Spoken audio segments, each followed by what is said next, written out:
गधा और नमक का बोझ। एक सौदागर के पास एक सुस्त गधा था जो चाहता था कि वो सारा दिन बस खाए और आराम करे। रोजाना सौदागर अपने गधे पर नमक के थैले लाद कर बाजार ले जाता और उनको फरोख्त करके आता। यही इसका रोजगार था। बाजार की तरफ सफर करते हुए वो एक नदी पार करते। एक दिन नदी पार करते हुए अचानक गधा फिसलकर पानी में जा गिरा। सारा नमक पानी में घुल गया और नमक का वजन कम हो गया। गधा बहुत खुश हुआ। अगले दिन गधे ने ये चाल दोहराई।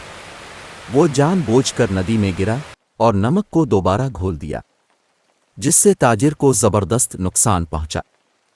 सौदागर समझ गया कि गधा जानबूझकर गिरा है, लिहाजा अब सौदागर ने गधे को सबक सिखाने का फैसला किया।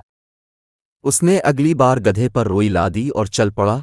गधे ने हमेशा की तरह वही चाल चलाई और नदी में बैठ गया, लेकिन रोई पानी जज्ब करके भारी हो गई और गधे को हैरत हुई कि इसका बोझ हल्का होने के बजाय इतना भारी क्यों हो गया है कि वो उसे उठाने के काबिल नहीं।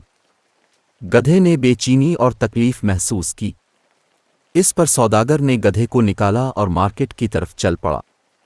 गधे को अपनी बदनीयती का एहसास हुआ और उसने खुद को सरजनिश की कि अगर वो जानबूझकर ना गिरता तो इतना बोझ ना उठाना पड़ता, और फिर उसने वो चाल दोबारा कभी नहीं चली।